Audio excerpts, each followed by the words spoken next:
Hello friends, I'm Smitha Katti and welcome to another Smiling Colors video. Today's video is part of my brush lettering series.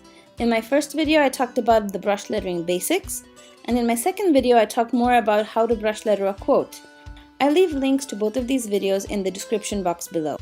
In today's video we're going to build up on that and see how to make our brush lettering colorful.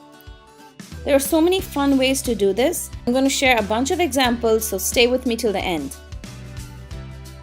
In this first example here, I've chosen 3 different Tombow Dual brush pen colors: an orange, a pink, and a red. Pink and orange are the colors I reach for most often because I feel they blend together really nicely and create nice shades in between. For this first technique though, I'm not actually blending any colors. I'm just lettering 2 lines in orange, 2 lines in pink, and I'm going to letter the last 2 lines in red. You'll see that the last 2 lines actually have only 1 line. So to make the composition even, I just do a little doodle, that way my color is spread evenly. Let me show another example now. In this example, I'm scribbling some color onto my blending palette and picking up the first color with the second color pen. This is something you can do very easily with Tombow Dual brush pens, and the color that you write now becomes this blended version of color. It's in between the orange and the red, and it's so pretty in real life. You can do this very easily without damaging the tips of your brush pens, and the brush pens are self-cleaning, which means you can just scribble it off onto a waste piece of paper at the end and they will go back to their true color. The blended color look is one of my favorites of all times.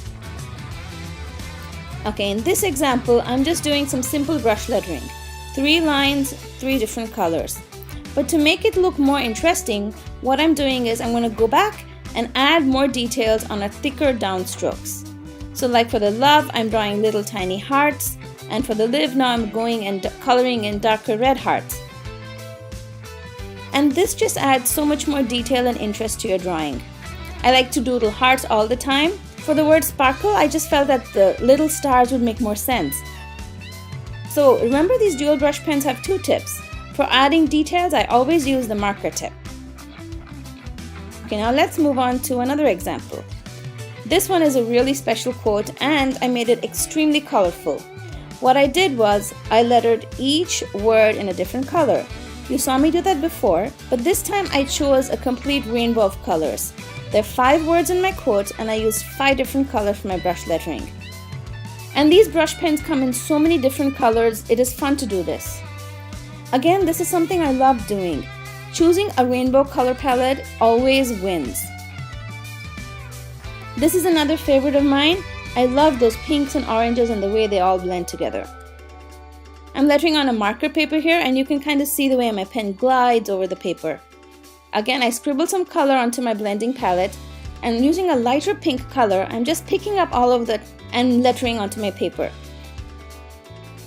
Okay, another example. Again, I'm scribbling some orange onto the blending palette, and I'm picking it up with some pink. Colors just mix and blend so nicely.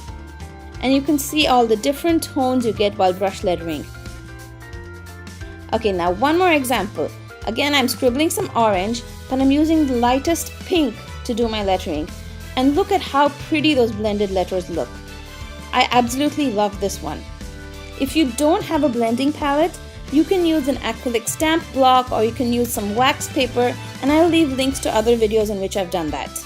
For this last example, I'm just scribbling a darker pink and picking it up with an orange. I use the pink and orange color combination a lot, and you can do the same thing with anything like blues and greens and purples and pinks. For some reason, orange and pink is what I use a lot. So you stay true to you and use colors that make you happy. And when I'm lettering using this blending palette method, I tend to pick up color maybe every 2 letters. This is an older example of mine, and you can kind of see that my lettering is a little chunkier here. So it's all up to you how many colors you want to use and how you want to blend. So if you've been thinking of mixing colors while doing your brush lettering, I hope this video gives you a few more ideas. If nothing else, I hope you enjoyed the video, love the colors and lettering, and are walking out with a smile.